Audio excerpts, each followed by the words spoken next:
Hi friends, welcome to Code Eureka. നമ്മൾ ഇന്നത്തെ വീഡിയോയിൽ ഡിസ്കസ് ചെയ്യാൻ പോകുന്നത് സ്റ്റാറ്റിക് കീവേഡിനെ കുറിച്ചിട്ടാണ്. അതായത് സ്റ്റാറ്റിക് കീവേഡിന്റെ യൂസേജസ് എന്തൊക്കെയാണ്, നമുക്കത് എവിടെയൊക്കെ യൂസ് ചെയ്യാം എന്നുള്ള കാര്യങ്ങൾ. അപ്പൊ ഇതിന് മുന്നേ ഞാൻ സ്റ്റാറ്റിക്കിനെ കുറിച്ചിട്ടുള്ള ഒരു ഇൻട്രൊഡക്ടറി വീഡിയോ പോലെ ചെയ്തിട്ടുണ്ടായിരുന്നു. അതിനകത്ത് ഈ കാര്യങ്ങളൊന്നും ഡീറ്റെയിൽ ആയിട്ട് പറഞ്ഞിട്ടില്ല. ഇന്ന് നമുക്ക് സ്റ്റാറ്റിക് കീവേഡ് നമുക്ക് എവിടെയൊക്കെ യൂസ് ചെയ്യാമെന്ന് നോക്കാം. ഓക്കെ, അപ്പോൾ സ്റ്റാറ്റിക് എന്ന് പറയുന്നത് ഒരു കീവേഡ് ആണെന്ന് എല്ലാവർക്കും അറിയാം അല്ലെ. അപ്പൊ നമുക്ക് മോഡിഫയേഴ്സിനെ തന്നെ രണ്ടായിട്ട് നമ്മൾ കാറ്റഗറൈസ് ചെയ്തിട്ടുണ്ട്. ആക്സസ് മോഡിഫയേഴ്സും ഉണ്ട്, നോൺ ആക്സസ് മോഡിഫയേഴ്സും ഉണ്ട്. അപ്പൊ സ്റ്റാറ്റിക് എന്ന് പറയുന്നത് ഒരു നോൺ ആക്സസ് മോഡിഫയർ ആണ്. അപ്പോൾ ആക്സസ് മോഡിഫയേഴ്സിനകത്ത് വരുന്നതാണ് നമ്മുടെ കീവേഡ്സ് ആയിട്ടുള്ള പബ്ലിക്, പ്രൈവറ്റ്, ഡീഫോൾട്ട്, പ്രൊട്ടക്റ്റഡ്. ഇതെല്ലാം ആക്സസ് മോഡിഫയേഴ്സിൽ വരുന്നതാണ്.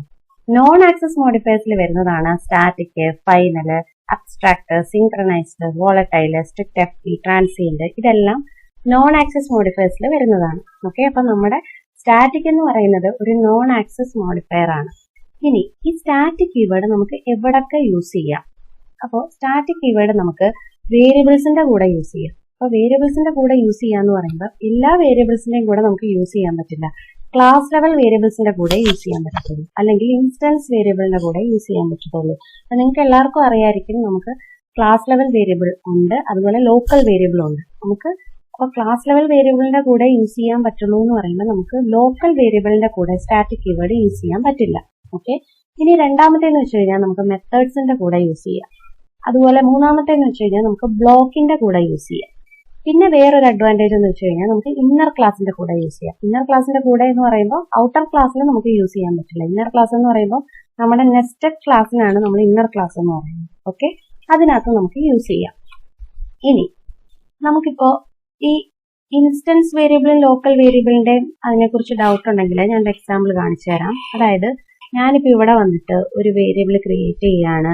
ഇന്റ് എ എന്ന് പറയുന്നത് 10 എന്ന് പറഞ്ഞ ഒരു വേരിയബിൾ ക്രിയേറ്റ് ചെയ്തു. ഓക്കെ, ഇനി ഇവിടെ തന്നെ വന്നിട്ട് ഞാനൊരു മെത്തേഡ് ക്രിയേറ്റ് ചെയ്യാണ്, വോയിഡ് പ്രിന്റ് എന്ന് പറഞ്ഞ ഒരു മെത്തേഡ്. ഓക്കെ, ഇതിന്റെ അകത്ത് ഞാനൊരു വേരിയബിൾ ഇടുകയാണ്, ഇന്റ് ബി ഈക്വൽ ടു 40 എന്നൊരു വേരിയബിൾ ഡിക്ലെയർ ചെയ്യാണ്. ഓക്കെ, അപ്പോൾ നമ്മുടെ ക്ലാസ് വേരിയബിളും ഇൻസ്റ്റൻസ് വേരിയബിളും അറിയാത്തവർക്ക് വേണ്ടി പറയാണ്. അപ്പൊ ഇതല്ലേ നമ്മുടെ ക്ലാസ് സ്റ്റാറ്റിക് കീവേഡ്സ്. ഇതിന്റെ അകത്ത് നമ്മൾ ഡിക്ലെയർ ചെയ്യുന്ന വേരിയബിൾ ആണ് ക്ലാസ് വേരിയബിൾ അഥവാ ഇൻസ്റ്റൻസ് വേരിയബിൾ. അപ്പൊ ഇതൊരു ക്ലാസ് വേരിയബിൾ ആണ്.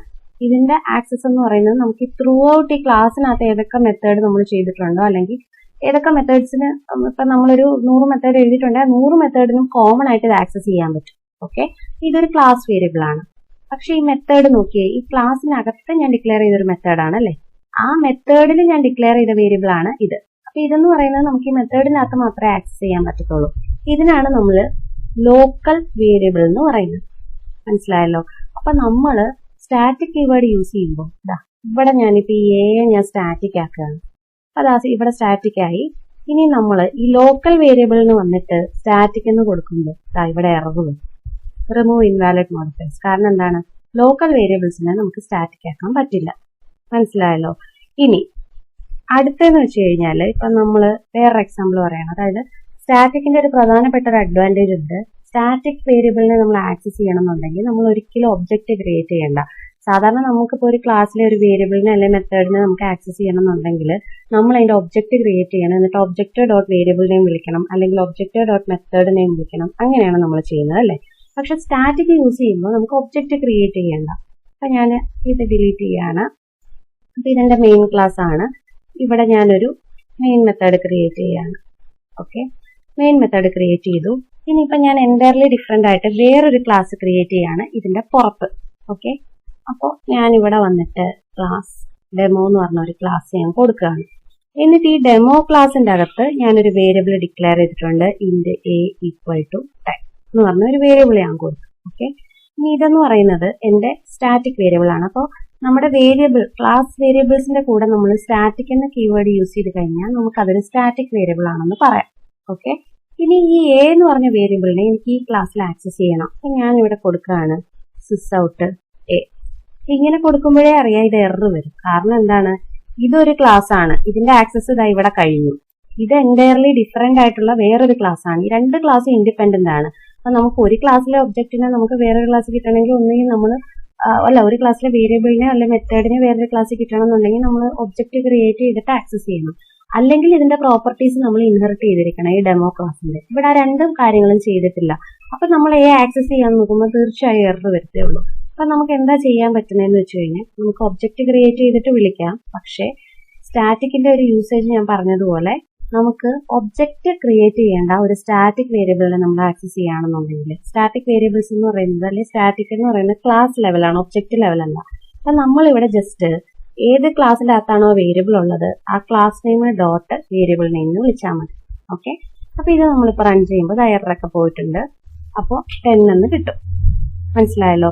ഇനി ഇപ്പൊ ഇത് സ്റ്റാറ്റിക് ആയതുകൊണ്ടാണ് നമുക്ക് ക്ലാസ് നെയിം ഡോട്ട് ഇങ്ങനെ വിളിക്കാൻ പറ്റിയത്.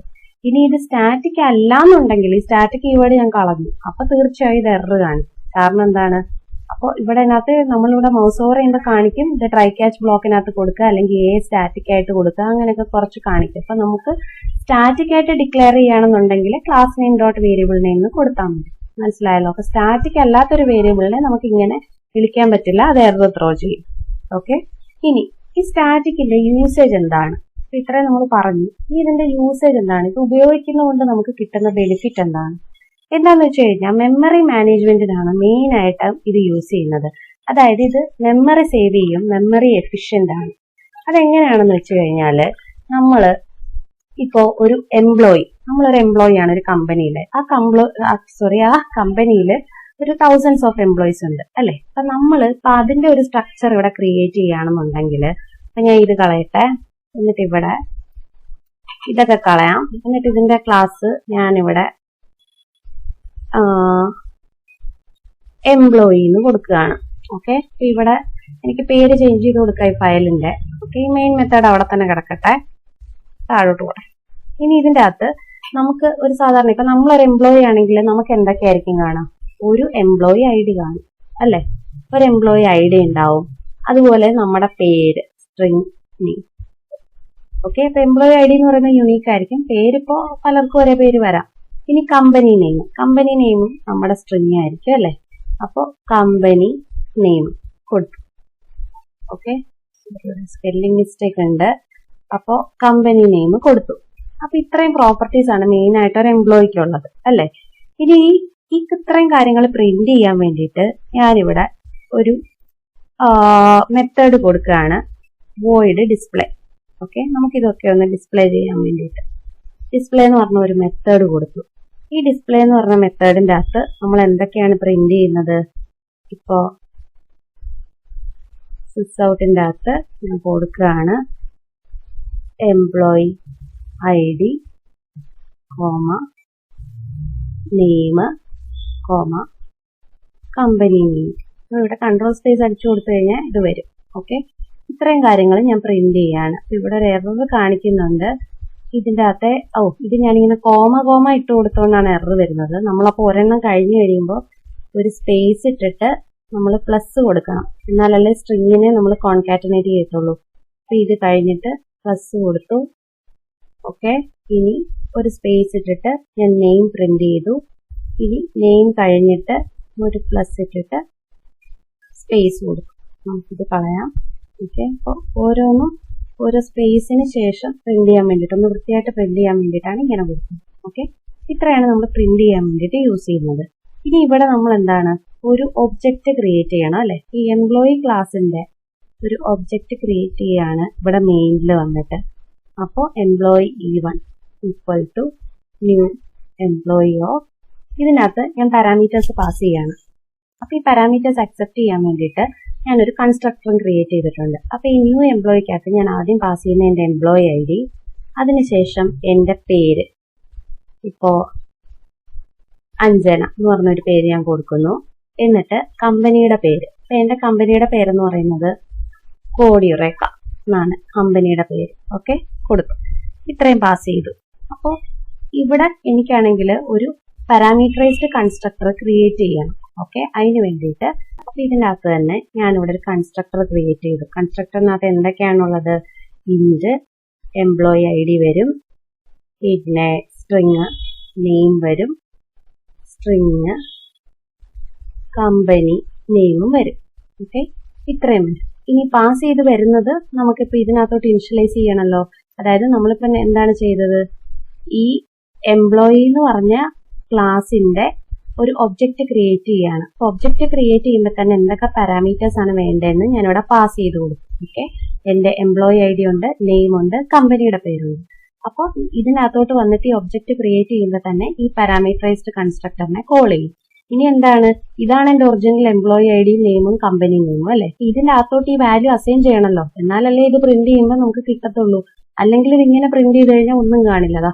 ഇതിപ്പോ നമ്മളിപ്പോ പ്രിന്റ് ചെയ്യാണെന്ന് വിചാരിക്കുക, ഇവിടെ റൺ ചെയ്യുമ്പോൾ ഒന്നും വന്നിട്ടില്ല. നമുക്കപ്പോ ഈ വേരിയബിളിനകത്തോട്ട് നമ്മൾ ഇവിടുന്ന് പാസ് ചെയ്ത് വന്ന വാല്യൂ അസൈൻ ചെയ്യണം. ഓക്കെ, ഇവിടെ വന്നിട്ട് നമ്മൾ കൊടുക്കണം ദിസ് ഡോട്ട് നമ്മുടെ എംപ്ലോയി ഐ ഡി എന്ന് പറയുന്നത് ഈക്വൽ ടു EMP ID. അപ്പൊ ഞാൻ ദിസ് കീവേഡ് എന്തിനാ യൂസ് ചെയ്യുന്നതെന്ന് ദിസിന്റെ വീഡിയോയിൽ ഞാൻ പറഞ്ഞിട്ടുണ്ട്. അതായത് ഇപ്പോ നമുക്കിപ്പോ ഇവിടെ എന്താണ്, ഈ പാസ് ചെയ്ത് വന്ന വേരിയബിളിനും നമ്മൾ അസൈൻ ചെയ്യാൻ പോകുന്ന വേരിയബിളിനും ഒരേ പേരാണ് അല്ലെ. അപ്പൊ നമുക്കറിയാം ഇതിന്റെ അകത്തേക്കാണ് നമുക്ക് ഈ പാസ് ചെയ്ത് വന്ന എംപ്ലോയി ഐ ഡി എന്ന് പറഞ്ഞ വാല്യൂ അസൈൻ ചെയ്യേണ്ടത്. പക്ഷെ കമ്പൈലറിന് അങ്ങനെ ഡിഫറൻഷിയേറ്റ് ചെയ്ത് അറിയില്ല. ഈ എംപ്ലോയി ഐ ഡി എന്ന് പറയുന്നത് ഏതാണ്, ഇതെന്ന് പറയുന്നത് നമ്മൾ ഏതിനെയാണ് ഉദ്ദേശിക്കുന്നത്. അതായത് നമ്മളിപ്പോ ഇങ്ങനെ ചെയ്യുമ്പോൾ ശരിക്കും പറഞ്ഞാൽ ഇതിനകത്തോട്ടാണോ ഇത് പാസ് ചെയ്യേണ്ടത്, അതോ ഇതിന്റെ അകത്തേക്കാണോ ഇത് പാസ് ചെയ്യേണ്ടത്, അതിനാണ് ഒരു കൺഫ്യൂഷൻ വരും. അപ്പൊ ക്ലാസ് ലെവലിലുള്ള വേരിയബിൾ ഏതൊക്കെയാണെന്ന് നമുക്ക് ഡിസൈഡ് ചെയ്യാൻ വേണ്ടിയിട്ടാണ് നമ്മൾ ദിസ് കീവേഡ് യൂസ് ചെയ്യുന്നത്. അതായത് കറണ്ട് ക്ലാസ് ഇൻസ്റ്റൻസ് വേരിയബിളിനെ റെഫർ ചെയ്യാൻ വേണ്ടിയിട്ട് നമുക്ക് ദിസ് യൂസ് ചെയ്യണം. ദിസിന് ഒരുപാട് ഉപയോഗങ്ങളുണ്ട്. ഒന്നാമത്തെ യൂസേജ് ആണ് നമുക്ക് കറണ്ട് ക്ലാസ് ഒബ്ജക്ട് അല്ലെങ്കിൽ കറണ്ട് ക്ലാസ് വേരിയബിളിനെ റെഫർ ചെയ്യാം. അപ്പൊ കറണ്ട് ക്ലാസ് എന്ന് പറയുന്നത് എന്താണ്, എംപ്ലോയി. അതിന്റെ അകത്തെ വേരിയബിൾ എന്ന് പറയുന്നതാണ് ഇത് ഇത്രയും. അതിനെ റെഫർ ചെയ്യാൻ വേണ്ടിയിട്ട് ദിസ് യൂസ് ചെയ്യും. അപ്പൊ this dot employee I D, this dot name, this dot company name. Okay, അപ്പൊ എംപ്ലോയി ഐ ഡി നമ്മൾ അസൈൻ ചെയ്തു. ഇനി ദിസ് ഡോട്ട് ഇനി നെയിമിന്റെ അകത്തോട്ട് നമ്മൾ പാസ് ചെയ്ത് വന്ന നെയിം അസൈൻ ചെയ്തു. ഇനി ദിസ് ഡോട്ട് കമ്പനി നെയിം, അതിനകത്തോട്ട് നമ്മൾ പാസ് ചെയ്ത് വന്ന കമ്പനി നെയിമും അസൈൻ ചെയ്തു. ഓക്കെ, ഇനി ഇപ്പൊ ഈ സെയിം പ്രോഗ്രാം ഒന്നുകൂടെ. അപ്പൊ മുമ്പ് ഈ അസൈൻ ചെയ്യുന്നതിന് മുന്നേ നമ്മൾ റൺ ചെയ്ത് നോക്കിയപ്പോൾ ഇവിടെ ഒന്നും വന്നില്ല. ഇനി നമുക്ക് ഇതൊന്ന് റൺ ചെയ്ത് നോക്കാം. ഓ, ഇതെന്താണെന്ന് വെച്ച് കഴിഞ്ഞാൽ സോറി, ഡിസ്പ്ലേ മെത്തേഡിനെ നമ്മൾ വിളിച്ചിട്ടില്ല, അതുകൊണ്ടാണ് ഇതൊന്നും പ്രിന്റ് ചെയ്യാത്തത് കേട്ടോ, സോറി. അപ്പൊ ഞാനിവിടെ ഈ method dot display, okay, display method call ആയിട്ടില്ലായിരുന്നു. അപ്പോ ഡിസ്പ്ലേ മെത്തേഡ് കോൾ ആവുമ്പോൾ 1 5 കോഡ് ഇറക്കാം. അപ്പൊ ഞാൻ മുമ്പേ പറഞ്ഞല്ലോ ഇങ്ങനെ കൊടുത്തില്ലെങ്കിലും ഒന്നും വരില്ല എന്ന്. അപ്പൊ ഞാനിത് ഡിലീറ്റ് ചെയ്യാണ്. എന്നിട്ട് നമുക്ക് ഈ ഡിസ്പ്ലേ മെത്തേഡിനെ ഒന്ന് കോൾ ചെയ്ത് നോക്കാം. 0 നള്ള് നള്ള് ഒന്നും ഇല്ലല്ലോ നമ്മൾ. കാരണം എന്താണ്, ഈ പാസ് ചെയ്ത് വന്ന വാല്യൂ ഈ വേരിയബിൾസിലോട്ടൊക്കെ അസൈൻ ചെയ്തിട്ടില്ല, അതുകൊണ്ടാണ് അങ്ങനെ വന്നത്. മനസ്സിലായല്ലോ. അപ്പോ നമ്മളിപ്പോ അസൈൻ ചെയ്ത് കഴിയുമ്പോഴേക്ക് ഇത് വന്നു. ഓക്കെ, ഇനിയിപ്പോ ഞാൻ രണ്ടാമത്തെ എംപ്ലോയിയെ ക്രിയേറ്റ് ചെയ്യാണ്. ഇത് ഇവിടെ നിന്ന് കട്ട് ചെയ്തു. ഈ സെയിം ലൈൻസ് തന്നെ നമുക്ക് റീയൂസ് ചെയ്യാമല്ലോ. നമുക്ക് ഒബ്ജക്റ്റ് ക്രിയേറ്റ് ചെയ്ത് കഴിഞ്ഞ് ഡിസ്പ്ലേ മെത്തേഡിനെ വിളിക്കുമ്പോൾ ഇപ്പൊ ഞാൻ 3 പേരുടെ ക്രിയേറ്റ് ചെയ്യാണ്. ഇത് ഞാൻ E2 എന്ന് കൊടുത്തു. ഇത് എംപ്ലോയി എന്ന് പറയുന്നത് 2 കൊടുത്തു. ഇവിടെ ഞാൻ സഞ്ജന കൊടുക്കുകയാണ്. കമ്പനി നെയിം സെയിം കമ്പനി, എംപ്ലോയീസിന്റെ കമ്പനി നെയിം സെയിം ആയിരിക്കുമല്ലോ. ഇനി ഇവിടെ മൂന്നാമത്തത് ക്രിയേറ്റ് ചെയ്തു. എന്നിട്ട് ഇവിടെ 3, എന്നിട്ട് ഇവിടെ മഞ്ജു എന്ന് കൊടുത്തു. ഓക്കെ, അപ്പൊ ഇവിടെ E2 ഡോട്ട് ഡിസ്പ്ലേ എന്ന് കൊടുക്കണം, ഇവിടെ E3 ഡോട്ട് ഡിസ്പ്ലേ എന്ന് കൊടുക്കണം. ഓക്കെ, അപ്പൊ എല്ലാവരുടെയും കമ്പനി നെയിം സെയിം ആണ്. ഡിഫറൻസ് വരുന്നത് പേരും പിന്നെ employee I D. Employee I D എന്തായാലും വ്യത്യാസം വരും, പേര് വ്യത്യാസം വന്നില്ലെങ്കിൽ. അപ്പൊ നമുക്ക് ഇത് എങ്ങനെ പ്രിന്റ് ആവും? 1 അഞ്ജന കോഡിയുറേക്ക, 2 സഞ്ജന കോഡിയുറേക്ക, 3 മഞ്ജു കോഡിയുറേക്ക, ഇങ്ങനെയാണ് വരുന്നത്. ഇപ്പൊ ഞാൻ 3 എംപ്ലോയിയുടെയാണ് ക്രിയേറ്റ് ചെയ്തത്. ഒരു കമ്പനിയിൽ 3 എംപ്ലോയി അല്ല, തൗസൻഡ്സ് ഓഫ് എംപ്ലോയീസ് അല്ലെങ്കിൽ ലാക്സ് ഓഫ് എംപ്ലോയീസ് ആണ് അല്ലെ. അപ്പൊ എങ്ങനെയാണ് നമുക്ക് ഇതുപോലെ ഒരു 1000 ഒബ്ജക്ട് ക്രിയേറ്റ് ചെയ്യേണ്ടി വരും അല്ലെ. അപ്പൊ എത്രയുണ്ടോ അത്ര. അതിപ്പോ നമുക്ക് ഡൈനാമിക് ആയിട്ട് ക്രിയേറ്റ് ചെയ്യാം, ഇങ്ങനെ കൊടുക്കണ്ട, അതിനൊക്കെ വേറെ യൂസേജ് ഉണ്ട്. അപ്പൊ ഞാനിപ്പോ പറയാൻ വന്നത് അതല്ല. നമ്മളിപ്പോ ഇത്രയും കാര്യങ്ങൾ നമ്മൾ പ്രിന്റ് ചെയ്തപ്പോ ഇതിനകത്ത് കമ്പനി നെയിം എന്ന് പറയുന്നത് കോമൺ ആണ് അല്ലെ. ബാക്കി ഇപ്പൊ നെയിമും ഐ ഡി എന്ന് പറയുന്നത് ഡിഫറെന്റ് ആയിരിക്കും. പക്ഷെ ഒരു കമ്പനിയിലെ ഒരു എംപ്ലോയീസിന്റെ കമ്പനി നെയിം എന്ന് പറയുന്നത് സെയിം ആയിരിക്കും. അതുപോലെ ഒരു സ്കൂളിലെ സ്റ്റുഡന്റിന്റെ ആണ് നമ്മൾ ഇതുപോലെ ചെയ്യുന്നുണ്ടെങ്കിൽ സ്കൂൾ നെയിം സെയിം ആയിരിക്കും. അതുപോലെ ഒരു കോളേജിലെ സ്റ്റുഡൻസിന്റെ ആണ് എടുക്കുന്നതെങ്കിൽ കോളേജിന്റെ നെയിം സെയിം ആയിരിക്കും അല്ലെ. അപ്പൊ ഈ സിമിലർ വരുന്നത് നമുക്ക് എന്തായാലും ഒരു കോമൺ ആയിട്ട് ഒരെണ്ണമായിട്ട് വെച്ച് കഴിഞ്ഞാൽ അതെല്ലാവരും റീയൂസ് ചെയ്താൽ പോരെ. എല്ലാവർക്കും ഒരെണ്ണമാണ് വേണ്ടെങ്കിൽ നമുക്ക് അത് ഒരെണ്ണമായിട്ട് വെച്ച് കഴിഞ്ഞാൽ അത് റീയൂസ് ചെയ്യാൻ പറ്റും. ഇപ്പൊ നമ്മൾ ഇങ്ങനെ ചെയ്യുമ്പോൾ ഈ ഇങ്ങനെ ക്രിയേറ്റ് ചെയ്ത് E1 എന്ന് പറഞ്ഞൊരു ഒബ്ജക്റ്റ് ക്രിയേറ്റ് ആവും. അതിനകത്ത് ഈ 3 വാല്യൂസ് ആണ്. രണ്ടാമത് ചെയ്യുമ്പോൾ E2 എന്ന് പറഞ്ഞൊരു ഒബ്ജക്റ്റ് ക്രിയേറ്റ് ആവും. അതിനകത്ത് ഇത്രയും വാല്യൂ ആണ്. E3 എന്ന് പറഞ്ഞ ഒബ്ജക്റ്റ് ക്രിയേറ്റ് ആവും. ഇങ്ങനെ വരും. ഇതിന്റെ അകത്ത് കോഡ്യൂറേക്ക എന്ന് പറയുന്നത് റിപ്പീറ്റ് ആണ്. അപ്പൊ നമുക്ക് കോമൺ വരുന്നതിന് കമ്പനി നെയിം ഇപ്പൊ ഇതിനകത്ത് സെയിം അല്ലേ. അപ്പൊ നമുക്ക് അതിനെ വേണമെങ്കിൽ കോമൺ ആയിട്ട് ഒരു വേരിയബിൾ ആയിട്ട് ഡിക്ലെയർ ചെയ്ത് വെച്ച് കഴിഞ്ഞാൽ എല്ലാ ഒബ്ജക്റ്റിനും അത് ഷെയർ ചെയ്യാൻ പറ്റും അല്ലേ. അപ്പൊ അതിന് വേണ്ടിയിട്ട് നമുക്ക് എന്ത് ചെയ്യാന്ന് വെച്ച് കഴിഞ്ഞാൽ നമ്മൾ ഈ കമ്പനി നെയിമിനെ നമുക്ക് സ്റ്റാറ്റിക് ആക്കാം. Okay, static string company name ആക്കാം. എന്നിട്ട് ഇവിടെ ഈ കമ്പനി നെയിം ഡയറക്റ്റ് ആയിട്ട് ഇവിടെ കൊടുക്കാം അല്ലെ. നമുക്കിപ്പോ എല്ലാവർക്കും സെയിം ആണല്ലോ. അപ്പൊ ഇങ്ങനെ ഓരോ തവണയും പാസ് ചെയ്ത് കൊടുക്കേണ്ട ആവശ്യമില്ല. അപ്പൊ ഇങ്ങനെ കൊടുക്കും. അപ്പൊ ഇതിന്റെ അകത്ത് വ്യത്യാസം വരുന്നത് എന്താന്ന് വെച്ച് കഴിഞ്ഞാൽ നമ്മളിപ്പോ ഇവിടെ കൊടുക്കുമ്പോൾ കമ്പനി നെയിം പാസ് ചെയ്യണ്ട, ഇവിടെ കൊടുക്കുമ്പോഴും കമ്പനി നെയിം പാസ് ചെയ്യണ്ട, ഇവിടെ കൊടുക്കുമ്പോഴും കമ്പനി നെയിം പാസ് ചെയ്യണ്ട. ഓക്കെ, ഇവിടെ കൺസ്ട്രക്ടറിൽ നിന്നും നമുക്കത് മാറ്റി ഇനി ഇവിടെ അത് മാറ്റി. ഓക്കെ, ഇനിയിപ്പോ നമ്മൾ വിളിച്ചു കഴിയുമ്പോൾ ഓരോന്നും കഴിയുമ്പോൾ നമ്മൾ ഡിസ്പ്ലേ വിളിക്കുന്നുണ്ട്. അപ്പൊ നമ്മൾ ഈ കമ്പനി നെയിം കിട്ടുമോ ഇല്ലെന്ന് നോക്കാം.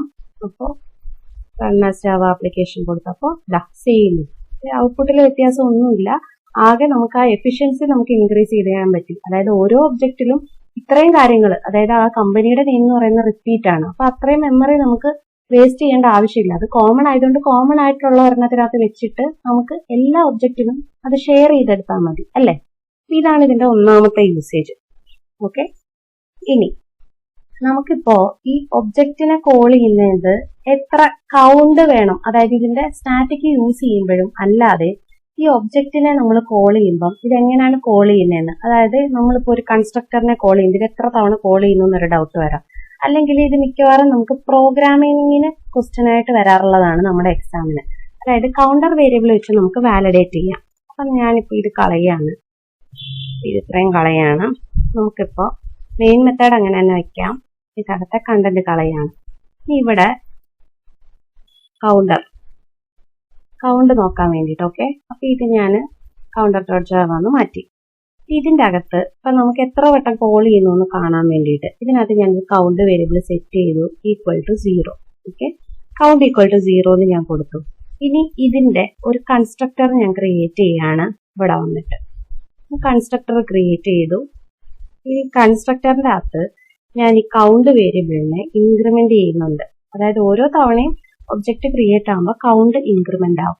എന്നിട്ട് ഇവിടെ തന്നെ കൗണ്ട് നമുക്കൊന്ന് പ്രിന്റ് ചെയ്ത് നോക്കാം. അപ്പൊ വ്യത്യാസം അറിയാലോ. ഓക്കെ, കൗണ്ട് ഇവിടെ പ്രിന്റ് ചെയ്തു.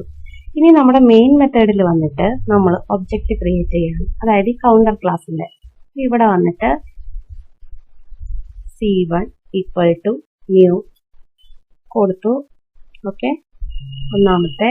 ഇനി ഇതുപോലെ തന്നെ ഞാൻ വേറെ 3 വട്ടം ക്രിയേറ്റ് ചെയ്യാണ്. C2 = new. രണ്ടാമതൊരു ഒബ്ജക്റ്റ് ക്രിയേറ്റ് ചെയ്തു. ഇനി മൂന്നാമത് ഞാനൊരു ഒബ്ജക്റ്റ് ക്രിയേറ്റ് ചെയ്യാണ് =new കൗണ്ടർ.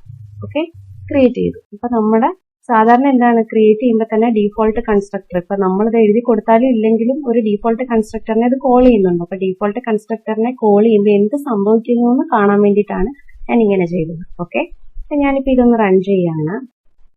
അപ്പൊ ഇത് റൺ ചെയ്യുമ്പോൾ 111 അതെന്താണ്, നമ്മൾ ആദ്യം ഈ കൗണ്ടറിന്റെ ഒരു ഒബ്ജക്റ്റ് ക്രിയേറ്റ് ചെയ്തു. അപ്പൊ ക്രിയേറ്റ് ചെയ്തപ്പോ തന്നെ ഇത് ഇവിടെ വന്നു. അപ്പൊ എന്താണ്, ആദ്യം കൗണ്ട് എന്ന് പറയുന്നത് 0 ആണ്. അപ്പൊ ഇതിനകത്ത് കയറി കഴിയുമ്പോൾ എന്താണ്, കൗണ്ടിന്റെ വേരിയബിൾ ഇൻക്രിമെന്റ് ആവും, 1 ആവും. ഓക്കെ, അപ്പൊ 1 പ്രിന്റ് ചെയ്തു. വീണ്ടും രണ്ടാമതൊരു ഒബ്ജക്റ്റ് ക്രിയേറ്റ് ചെയ്യുമ്പോൾ വീണ്ടും ഇത് ഈ ക്ലാസ് ലെവലിൽ പോയിട്ട് ആദ്യം ഒരു 0 ആയിട്ട് ഇനിഷ്യലൈസ് ചെയ്യും. വീണ്ടും കൗണ്ട് ഇൻക്രിമെന്റ് ചെയ്യുമ്പോൾ അത് 1 ആവും. വീണ്ടും മൂന്നാമത്തെ ക്രിയേറ്റ് ചെയ്യുമ്പോൾ ഇവിടെ വന്നിട്ട് വീണ്ടും ഇത് 0 ആക്കും. എന്നിട്ട് ഇവിടെ വന്നിട്ട് പ്രിന്റ് ചെയ്യുമ്പോൾ 1 വരും. ഓക്കെ, ഇനി നമുക്കിപ്പോ ഇതിങ്ങനല്ല ഓരോ തവണ ഇപ്പൊ ആദ്യം ഇൻക്രിമെന്റ് ചെയ്തു, രണ്ടാമത് ഇൻക്രിമെന്റ് ചെയ്യുമ്പോൾ വീണ്ടും ഈ ക്ലാസ് ലെവലിലേക്ക് ഇതിങ്ങനെ പോകണ്ട, നമുക്ക് ആ കൗണ്ട് ഇൻക്രിമെന്റ് ചെയ്ത് പോയാൽ മതി. അങ്ങനെ വേണമെന്നുണ്ടെങ്കിൽ ഇപ്പൊ സ്റ്റാറ്റിക് എഴുതുമ്പോഴും ഇല്ലാത്തപ്പോഴും ഉള്ള വ്യത്യാസം ഞാൻ പറയാണ്. അപ്പൊ സ്റ്റാറ്റിക് നമ്മൾ കൊടുത്തില്ലെങ്കിൽ ഓരോ പ്രാവശ്യവും നമ്മൾ ക്രിയേറ്റ് ചെയ്യുമ്പോൾ ഇതിങ്ങനെയായിരിക്കും ഇതിന്റെ കോള് പോകുന്നത്. അത് എന്തിനു വേണ്ടിയിട്ടും ആയിക്കോട്ടെ, നമ്മളിപ്പോ ഒബ്ജക്റ്റ് ക്രിയേറ്റ് ചെയ്ത് കഴിയുമ്പോൾ നമ്മൾ കോൾ ചെയ്യുമ്പോൾ ഓരോ പ്രാവശ്യവും അതിവിടെ ചെന്നിട്ട് അതെന്തൊക്കെയാണോ അത് റീഇനിഷ്യലൈസ് ചെയ്യും, എന്നിട്ടായിരിക്കും ബാക്കി ചെയ്യുന്നത്. ഓക്കെ, ഇനി ഇപ്പൊ നമ്മൾ ഈ വേരിയബിളിനെ നമ്മൾ സ്റ്റാറ്റിക് ആക്കിയെന്ന് വിചാരിക്കുക ഈ കൗണ്ട്. അപ്പൊ എന്ത് വ്യത്യാസം വരുന്നു നോക്കാം. അതായത് സ്റ്റാറ്റിക് ആക്കുമ്പോൾ നമ്മൾ ഇങ്ങനെ ക്രിയേറ്റ് ചെയ്യുമ്പോൾ എന്ത് പറ്റുമെന്ന് വെച്ച് കഴിഞ്ഞാൽ ആദ്യം അത് 0 ആണ് അല്ലേ, അപ്പൊ അത് 1 പ്രിന്റ് ചെയ്യും. റൺ ചെയ്ത് കാണിക്കാം. ആദ്യം അപ്പോൾ നമ്മളിത് ആദ്യത്തെ കോൾ ചെയ്യുമ്പോൾ എന്ത് പറ്റുമെന്ന് വെച്ച് കഴിഞ്ഞാൽ ആദ്യം കൗണ്ടിന്റെ വാല്യൂ 0 ആണ്. അപ്പൊ ഇത് വിളിക്കുമ്പോൾ കൗണ്ട് ഇൻക്രിമെന്റ് ആയി, അപ്പോൾ 1 പ്രിന്റ് ആവും. രണ്ടാമത് ഈ ഒബ്ജക്റ്റിനെ ക്രിയേറ്റ് ചെയ്യുമ്പോൾ എന്താണ്, ഇത് നമ്മൾ ഓൾറെഡി ഇതിന്റെ വാല്യൂ 1 ആണല്ലോ, അപ്പൊ ഇത് വീണ്ടും ക്രിയേറ്റ് ചെയ്യുമ്പോൾ ഇതിനകത്തോട്ട് വരും. വീണ്ടും ഇത് പോയി ഇവിടെ റീഇനിഷ്യലൈസ് ചെയ്യില്ല. നമ്മൾ ആ വേരിയബിൾ സെറ്റ് ചെയ്ത് എന്താണോ അത് ഇതിനകത്തോട്ട് വന്നു കഴിയുമ്പോൾ എന്താണ്, വീണ്ടും ഇത് ഇൻക്രിമെന്റ് ആയി അല്ലെ, അപ്പോൾ 2 ആയി. ഇനി എന്ത് പറ്റും എന്ന് വെച്ച് കഴിഞ്ഞാൽ ഇപ്പൊ അതിന്റെ വാല്യൂ 2 ആണ്. അപ്പൊ മൂന്നാമത്തെ ഒബ്ജക്റ്റ് ക്രിയേറ്റ് ചെയ്യുമ്പോൾ എന്ത് പറ്റും എന്ന് വെച്ച് കഴിഞ്ഞാൽ ഇത് ഈ ബ്ലോക്കിലേക്ക് വരും. ഇവിടെ പോയി വീണ്ടും 0 വീണ്ടും സെറ്റ് ചെയ്യില്ല. അപ്പൊ ഇപ്പൊ അതിന്റെ വാല്യൂ 2 ആണ്. അപ്പൊ ഇത് ഇൻക്രിമെന്റ് ആയപ്പോൾ 3 ആയി. മനസ്സിലായല്ലോ? അപ്പൊ ഓരോ പ്രാവശ്യം ഒബ്ജക്റ്റ് ക്രിയേറ്റ് ചെയ്യുമ്പോഴും അത് ഈ ബ്ലോക്കിനകത്തോട്ട് വന്നിട്ട് ഇതിനകത്ത് നമ്മൾ എന്താണോ ചെയ്തിരിക്കുന്നത് അതേ ചെയ്യത്തുള്ളൂ. മനസ്സിലായല്ലോ? ഇനി ഇപ്പൊ ഞാൻ ഇവിടെ കൊടുക്കുകയാണ് കൗണ്ട് എന്ന് പറയുന്നത് ഈക്വൽ ടു കൗണ്ട് പ്ലസ് 2 എന്ന് കൊടുക്കുക. ഓക്കെ, 2 ആണ് ഞാൻ ഇൻക്രിമെന്റ് ചെയ്തത്. അപ്പൊ എന്ത് പറ്റും എന്ന് വെച്ച് കഴിഞ്ഞാല് ഞാനിപ്പോ ഇത് റൺ ചെയ്യുമ്പോൾ ആദ്യം എന്താണ് റൺ ചെയ്ത് കാണിക്കാം. 2 4 6 എന്ന് വന്നു. ആദ്യം കൗണ്ടിന്റെ വാല്യൂ 0 ആണ്. അപ്പൊ ആദ്യത്തെ ഒബ്ജക്റ്റ് ക്രിയേറ്റ് ചെയ്ത് കഴിയുമ്പോൾ ഇവിടേക്കാണ് അത് വരുന്നത്. അപ്പൊ കൗണ്ട് പ്ലസ് 2 എന്ന് പറഞ്ഞപ്പോൾ ഇവിടെ 2 പ്രിന്റ് ആയി. ഓക്കെ, ഇനി ഇവിടെ ഇപ്പൊ ഓൾറെഡി എന്റെ വാല്യൂ 2 ആണ്. വീണ്ടും ഒരു ഒബ്ജക്റ്റ് ക്രിയേറ്റ് ചെയ്ത് കഴിഞ്ഞപ്പോൾ അത് ഇവിടേക്ക് പോയി റീഇനിഷ്യലൈസ് ചെയ്ത് 0 ആക്കില്ല. അത് ഓൾറെഡി ഉള്ള 2നെ 2 കൂടി ഇൻക്രിമെന്റ് ചെയ്യും. അപ്പൊ ഇവിടെ 4 ആവും. വീണ്ടും ഒബ്ജക്റ്റ് ക്രിയേറ്റ് ചെയ്യുമ്പോൾ ഇത് ഓൾറെഡി 4 ആണ്. അത് ഈ ബ്ലോക്കിലേക്ക് വരും. അത് 6 ആവും. മനസ്സിലായല്ലോ? അപ്പോൾ നിങ്ങൾക്ക് സ്റ്റാറ്റിക് യൂസ് ചെയ്തിട്ടും ചെയ്യാതെയും വരുന്ന വ്യത്യാസം എന്താണെന്ന് മനസ്സിലായല്ലോ? സ്റ്റാറ്റിക് യൂസ് ചെയ്തില്ലെങ്കിൽ ഓരോ വട്ടം അത് റീഇനിഷ്യലൈസ് ചെയ്യും. സ്റ്റാറ്റിക് ആണ് യൂസ് ചെയ്യുന്നതെങ്കിൽ ആ സെയിം വേരിയബിളിനെ തന്നെ അത് ഷെയർ ചെയ്തെടുക്കാനേ നോക്കത്തുള്ളൂ. മനസ്സിലായല്ലോ? ഇപ്പൊ ഇവിടെ ഞാനിപ്പോ കൗണ്ട് ഈക്വൽ ടു ഒരു 10 എന്ന് കൊടുക്കുകയാണ്. ഓക്കെ, കൗണ്ട് ഈക്വൽ ടു 10 എന്ന് കൊടുക്കുകയാണ്. ഇതിനകത്ത് ഞാൻ അതിന് മാറ്റമൊന്നും വരുത്തിയിട്ടില്ല. അപ്പൊ എന്ത് പറ്റുമെന്ന് വെച്ച് കഴിഞ്ഞാൽ ഓരോ തവണ ഒബ്ജക്റ്റ് ക്രിയേറ്റ് ചെയ്യുമ്പോഴും ഇത് ഈ വേരിയബിളിനെ തന്നെ ഷെയർ ചെയ്തെടുക്കത്തേ ഉള്ളൂ അല്ലെ. അപ്പൊ എന്താണ് 10 എന്നായിരിക്കും നമുക്ക് 3 മാസം വരുന്നത്. ഇതാ കണ്ടോ? മനസ്സിലായല്ലോ? ഇത്രയാണ് നമ്മുടെ സ്റ്റാറ്റിക്കിന്റെ യൂസ്. അപ്പൊ മെയിൻ ആയിട്ടുള്ള യൂസ് എന്താണെന്ന് വെച്ച് കഴിഞ്ഞാൽ ഒബ്ജക്റ്റ് ക്രിയേറ്റ് ചെയ്യാതെ തന്നെ നമുക്ക് വേരിയബിളിനെ ആക്സസ് ചെയ്യാൻ പറ്റും. പിന്നെ അതെവിടൊക്കെ യൂസ് ചെയ്യാന്ന് പറഞ്ഞത് മനസ്സിലായല്ലോ? പിന്നെ മെയിൻ ആയിട്ടുള്ള യൂസേജ് വരുന്നത് എന്തിനാണ്, അതിന്റെ അഡ്വാൻറ്റേജ് എന്താണ്, അതായത് മെമ്മറി എഫിഷ്യൻസി ഉണ്ട്. നമുക്ക് കോമൺ ആയിട്ടുള്ള എന്തെങ്കിലും വേരിയബിൾ ഉണ്ടെങ്കിൽ നമുക്ക് സ്റ്റാറ്റിക് ആക്കി കഴിഞ്ഞു കഴിഞ്ഞാൽ അത് എല്ലാ ഒബ്ജക്റ്റിനും അത് ഷെയർ ചെയ്തെടുക്കാൻ പറ്റും. അപ്പൊ ഇത്രയൊക്കെയാണ് ഇതിന്റെ ഡിഫറൻസ്. ഇനി നെക്സ്റ്റ് ക്ലാസ്സിൽ സ്റ്റാറ്റിക് നമ്മൾ മെത്തേഡ് ലെവലിൽ അതുപോലെ ബ്ലോക്ക് ലെവലിൽ എങ്ങനെ യൂസ് ചെയ്യുന്നതെന്ന് നോക്കാം. Thank you.